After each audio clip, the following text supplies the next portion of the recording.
बिहार लोक सेवा आयोग यानी बीपीएससी के द्वारा एक नया कैलेंडर 2025 के लिए जारी किया गया है, जिसमें बहुत सारे नई वैकेंसी के लिए भी घोषणा की गई है। उनमें से एक एक करके सभी वैकेंसी के बारे में, उसकी योग्यता क्या है, कुल कितने सीटों पे ये वैकेंसी आने वाली है, इन सब के बारे में डिटेल्स में जानेंगे। तो आज के रोजगार समाचार हम लोग जो टॉपिक जो देखेंगे, जो नई वैकेंसी के बारे में डिस्कस करेंगे, वह है BPSC assistant revenue and accounts officer यानी सहायक राजस्व एवं लेखाधिकारी। इसकी नियुक्ति बीपीएससी के द्वारा होने वाली है।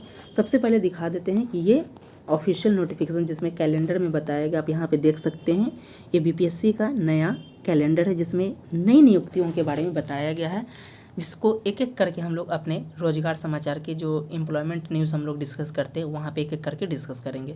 यहाँ पे सबसे पहले जो आज का हम लोग जो देख रहे हैं, जो वैकेंसी को डिस्कस करेंगे, वह है, आपको इसको थोड़ा जूम करके दिखाते हैं। यहाँ पे है ये वैकेंसी, यह है assistant revenue and account officer. ये है 19 नंबर पे, देख लीजिएगा। 19वां नंबर पे है।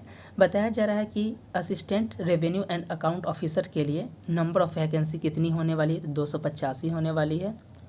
इसके एग्ज़ाम डेट से भी प्रीलिम्स की घोषणा कर देगा, 27 जुलाई को होगा। रिजल्ट अभी डिसाइड नहीं किया गया, वहीं इसका मेंस कब होगा अभी इस चीज़ पे क्लियर नहीं है।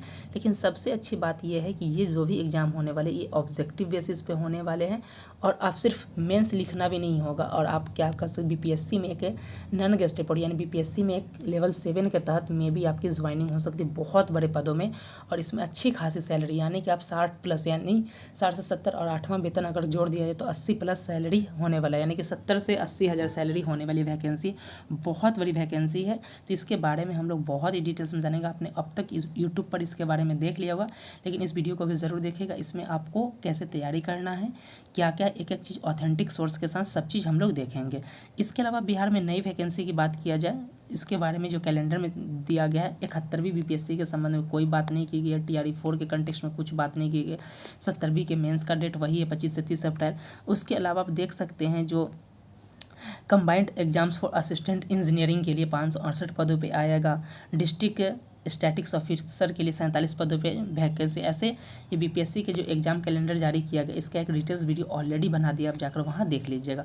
आज का जो हम लोग रोजगार समाचार में जो स्पेशली देखने वाले हैं, ये जो हमारा आज जो रोजगार के बारे में डिस्कस करें एम्प्लॉयमेंट न्यूज़ में, ये है BPSC assistant revenue and account officer, सहायक राजस्व एवं लेखा अधिकारी। सबसे पहले जानेंगे कि कुल कितने पदों पे वैकेंसी आएगी, तो उसको हमने नोटिफिकेशन से बता दिया कि लगभग 285 पदों पे वैकेंसी आएगी। योग्यता क्या होगी, क्या बीटेक वाले होंगे, नहीं, क्या ग्रेजुएशन के एनी सब्जेक्ट वाले होंगे, या फिर स्पेसिफिक जैसे इकोनॉमिक्स वाले के लिए, कॉमर्स वाले के लिए ये एलिजिबल होंगे, इन तमाम मुद्दों को जानेंगे। परीक्षा तिथि घोषित कर दे, क्या इसमें उतार चढ़ाव होगा कि नहीं, इस चीज़ को भी जानेंगे। एग्जाम पैटर्न और सिलेबस के ये जानेंगे, और सबसे लास्ट में जानेंगे तैयारी कैसे करना है। तो वीडियो को बिल्कुल भी स्किप नहीं कीजिएगा। इस वीडियो में आपको इस टॉपिक से संबंधित जितनी भी क्वेरी है, इसको देखना है, सारे क्वेरी आपके समाप्त हो जाएंगे। तो कुल 285 पदों पे ये वैकेंसी आने वाली, इसको हमने एक ऑथेंटिक सोर्स से भी दिखा दिया, ये आपको देख चुके हैं। ये बीपीएससी का जो नया कैलेंडर है, जो कि 20 मार्च को जारी किया गया, तो उसमें ये सारी चीज़ें बताई गई है। एक एक चीज़ जो नई वैकेंसी जो बताई, उसको एक एक करके हम लोग अपने रोजगार समाचार में डिस्कस करें। अब योग्यता की बात कर लेते, ये ऑथेंटिक और ऑफिशियल नोटिफिकेशन का ये जब इसका संवर्ग तैयार किया गया है, तो बताया जा रहा है ये मूल कोटि के तहत इसका ज्वाइनिंग किया जाएगा, यानी कि इसके बाद 2 लेवल तक प्रमोशन भी किए जाएंगे। उन सब मुद्दों को एक एक करके देखेंगे। सबसे पहले हम लोग योग्यता देख लेते हैं कि इस पर जो योग्यता किया है, यानी एलिजिबल कौन है। तो योग्यता में बताया जा रहा है कि जो आपको बीकॉम होना चाहिए, फिर है आपको बीए यानी बैचलर ऑफ आर्ट्स इकोनॉमिक्स से होना चाहिए। उसके बाद जिसने बीएससी स्टैटिक्स से किया हो वो होना चाहिए। तो एलिजिबिलिटी आप देख लीजिए, बीकॉम वाले होंगे, बीए बैचलर ऑफ आर्ट्स यानी इकोनॉमिक्स जिन्होंने किया वो, और बीएससी यानी बैचलर ऑफ साइंस जो स्टैटिक्स से किया हो। अब बात किया जाए बीटेक वाले, तो बीटेक वाले इसके अंतर्गत नहीं आएंगे, इस बात को क्लियरली ध्यान रखिएगा।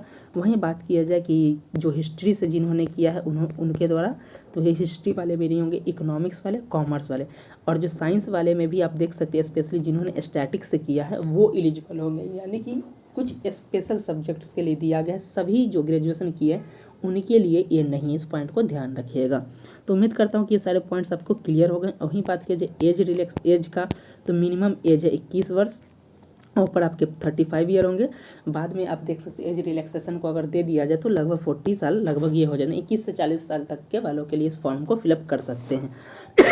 सबसे बड़ी खासियत है ये नॉन गैजेटेड पोस्ट है और इसकी जो नियुक्ति होने वाली इसका मूल संवर्ग भी देख लेते हैं, यानी कि आपकी जो ज्वाइनिंग की जाएगी तो बताया जा रहा है मूल कोटि में, ये पॉइंट को भी ध्यान रखिएगा। यानी आपकी ज्वाइनिंग होगी मूल कोटि में, यानी सहायक राजस्व एवं लेखा पदाधिकारी पे होगा, जो कि आप देख सकते हैं बीपीएससी के तहत है। मिनिमम लेवल 7 का पोस्ट होगा और सैलरी भी बहुत अच्छी खासी होने वाली है। 8वां वेतन अगर जोड़ दिया जाए तो 80,000 के आसपास आपकी सैलरी होने वाली है। ये नॉन गैजेटेड पोस्ट है। जब इनका प्रथम प्रमोशन होगा तो ये राजस्व एवं लेखा पदाधिकारी बनेंगे। उसके बाद जो फाइनल जो सेकंड प्रमोशन जो राजपत्रित हो जाएंगे लेवल 9 के तहत चले, द्वितीय प्रमोशन लेवल के तहत ये अपर मुख्य राजस्व एवं लेखा अधिकारी के पोस्ट पे ये तैनात कर दिए जाएंगे। तो बहुत अच्छी वैकेंसी और सबसे बड़ी बात है कि इसमें कोई रिटन एग्जाम नहीं होगा, यानी कि मेंस एग्जाम नहीं होगा। मेंस होगा लेकिन मेंस जैसे बीपीएससी का मेंस जैसे लेखन होता है कि मेंस सब्जेक्टिव लिखना होता है उस तरीके का नहीं होगा। इस पॉइंट को ध्यान रखिएगा। यहाँ पे ऑब्जेक्टिव जो प्रीलिम्स भी होंगे ऑब्जेक्टिव बेसिस पे होंगे और मेंस भी दोनों ऑब्जेक्टिव, यानी ऑब्जेक्टिव देकर आप बीपीएससी के तहत ऑफिसर बन सकते हैं। ये इससे बड़ी खुशी की बात कुछ नहीं है। आप देख सकते हैं इसके एग्जाम डेट्स की भी घोषणा कर दी गई है अकॉर्डिंग टू ये जो बीपीएससी का एग्जाम कैलेंडर है। 27 जुलाई को इसका डेट निर्धारित कर दिया गया। अब बात किया जाए क्या इस डेट में उतार चढ़ाव होगा कि नहीं, तो मे भी उतार चढ़ाव होने के समय क्यों, क्योंकि बिहार में चुनाव है और आप सभी को पता है कि 52,500 से अधिक पदों पे, जिसमें बताया था बीपीएससी के माध्यम से 16,000 से अधिक पदों पे वैकेंसी की जाएगी और सभी को चुनाव से पहले करा लिया जाएगा। चुनाव के लिए सितंबर के आसपास आपको नोटिफिकेशन आ जाएंगे और नवंबर दिसंबर में आपके, नवंबर में भी लास्ट या दिसंबर जा सकता है आपके इलेक्शन हो जाएंगे। तो उससे पहले ये सारी प्रक्रिया को कर लेनी है। तो आपको 27 जुलाई के आसपास 100% आपके एग्जाम होने की पूरी संभावना, इसमें कहीं भी डिले नहीं देखने को मिलेगा। बात कर लेते एग्जाम पैटर्न और सिलेबस की, तो बहुत इंपॉर्टेंट है। अब तक आपने इस वीडियो को देखा होगा तो आप समझ गए होंगे कि सभी चीज़ों को हम लोग कवर कर रहे हैं और ये कितना इंपॉर्टेंट एग्जाम है जो ग्रेजुएशन किए खास करके इकोनॉमिक्स, स्टैटिक्स या फिर आपके लिए जो है इन बीकॉम्स वाले बहुत ही इंपॉर्टेंट है। अब बात कर लीजिए कि इसका क्या होगा, तो बताया जा रहा है कि इसका संचालन किसके द्वारा किया जाएगा, तो बीपीएससी के द्वारा किया जाएगा। और जो सिलेबस यानी क्वेश्चन का जो पैटर्न होगा, सिलेबस का जो लेवल होगा, वो बीपीएससी के द्वारा जो एग्जाम कंडक्ट कराया जाता है संयुक्त परीक्षा जो बीपीएससी के द्वारा जो 70वीं हो 71 उसके लेवल का प्रश्न होगा। साथ ही बताया जा रहा है कि यह सहायक राजस्व एवं लेखा पदाधिकारी का पाठ्यक्रम है। इसमें बताया जा रहा है कि पदों के लिए सीधी भर्ती बिहार नगर पालिका राजस्व एवं लेखा संवर्ग के द्वारा इसका बताया गया है किस तरीके से तैयार किया गया नियमावली, जिसमें बताया गया कि परीक्षा 2 पत्रों में किया जाएगा, जिसमें एक पत्र अनिवार्य होगा और एक पत्र वैकल्पिक होगा। प्रथम पत्र जो होगा वो वस्तुनिष्ठ यानी ऑब्जेक्टिव होगा और सेकंड जो होगा वैकल्पिक होगा, जो वाणिज्य शास्त्र, उसका लेखा विधि, अर्थशास्त्र से सांख्यिकी के लिए अलग अलग होंगे। तो इस चीज़ को एक एक पॉइंट को देख लेते हैं कि इसका मतलब क्या है। तो बताया जा रहा है कि आपके जो एग्जाम्स होने वाले हैं वो देख सकते इस फॉर्मेट में होंगे।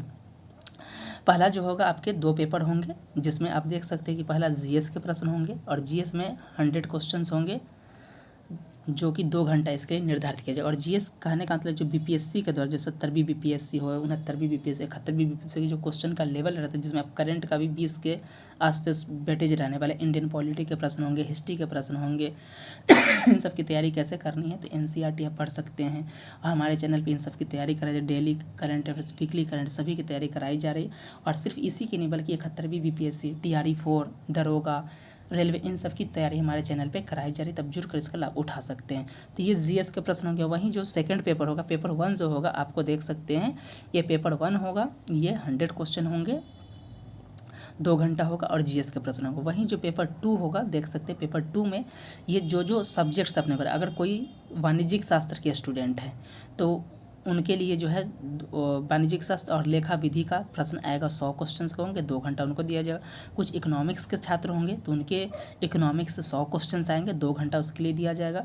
सांख्यिकी यानी स्टैटिक्स है तो सांख्यिकी के जो 100 क्वेश्चन होंगे और 2 घंटा दिया जाएगा। और टोटल दोनों को मिला के जो है आपके मार्क्स और ये मेरिट लिस्ट तैयार किया जाए। तो मेरिट लिस्ट कैसे तैयार होगा, तो ये दोनों का बेटा यानी कि जीएस पेपर का भी होगा आपका 1 और दूसरा है 2, ये दोनों को मिला के 100 यानी कि 200 नंबर पे आपकी मेरिट लिस्ट तैयार होने वाला है। और बहुत ही इंपॉर्टेंट है, आपके इस कोई रिटर्न नहीं होने वाला है। एक एग्जाम देके आप क्या बीपीएससी में अधिकारी बन सकते हैं, अधिकारी बनने का आपका सपना पूरा हो सकता है। जिसमें बताया जा रहा है कि अनिवार्य पत्र का जो लेवल वही होगा जो बीपीएससी के द्वारा जो लिया जाता है ऑप्शनल पेपर का वही लेवल पे रहेगा, ऑब्जेक्टिव बेसिस पे रहेगा। जो हिस्ट्री का लेवल है, इकोनॉमिक्स का लेवल जो बीपीएससी के द्वारा अभी किया जाता है वही है। बताया जाए सहायक राजस्व एवं लेखा पदाधिकारी के पदों पर नियुक्ति हेतु विषय एवं पाठ्यक्रम उपरोक्त के अनुसार होगा। विभाग में अगर किसी समय अनुसार आवश्यकता करने पर इसको संशोधित किया जाएगा, और जैसे संशोधित किया जाएगा तो वो ऑफिशियल लेटर के माध्यम से बता दिया जाएगा। तो उम्मीद करते हैं कि अब तक जो है राजस्व लेखा जो विधि का अभी आया है, राजस्व लेखा विभाग में जो वैकेंसी है, इसके एक एक पॉइंट को हमने डिस्कस कर लिया है। अब बात कर लेते हैं कुछ और जो पॉइंट रह गई हैं उस चीज़ को, जैसे तैयारी कैसे करना है। तो उससे पहले देख लीजिए कि बिहार में 52,000 से अधिक पदों पे वैकेंसी आने वाली है, जिसमें 32 यानी 32वीं जुडिशरी के माध्यम 132 पदों पर नियुक्ति होगी। बिहार एसएससी के माध्यम से 12,000 से अधिक पदों पर, जिसमें बिहार एसएससी जेल 4 भी होगा। बीपीएससी के माध्यम से 16,000 से अधिक पदों पर नियुक्ति, जिसमें 71वीं बीपीएससी, और ये सारी चीज़ें इसमें हो रही हैं। तकनीकी सेवा आयोग के 29,000 से अधिक पदों पर वैकेंसी होगी। अब बात करें कि तैयारी कैसे करना है, तो हमारे चैनल पे सभी की तैयारी कराई जाए। जैसे आप देख सकते हैं डेली करंट अफेयर्स का तैयारी हो रहा है, वीकली करंट अफेयर्स के हो रहे हैं, मंथली करंट अफेयर्स के सब्जेक्ट हो रहे हैं। जैसे आप देख सकते हैं Bihar special geography, Bihar history, Indian polity, इन सब की क्लासेस हो रही, तो आप हमारे चैनल से जुड़कर इसका लाभ उठा सकते हैं। तो उम्मीद करता हूँ कि इस वीडियो में आपको जो आज के रोजगार समाचार में हमने जो टॉपिक को डिस्कस किया, इससे संबंधित सभी पॉइंट्स, आपके सभी क्वेरी जो है समाप्त हो गए होंगे। फिर भी अगर कोई क्वेरी रह जाती है बीपीएससी सहायक राजस्व एवं लेखा अधिकारी के से संबंधित, तो आप उस चीज़ को कमेंट में दे सकते हैं। और जैसे इसका ऑफिशियल नोटिफिकेशन आएगा उसको फिर से एक बार हम लोग डिस्कस कर लेंगे। और तैयारी करने के लिए आप चैनल को सब्सक्राइब कर सकते हैं। तो मिलते हैं इसी प्रकार के नेक्स्ट वीडियो के साथ, तब तक के लिए धन्यवाद।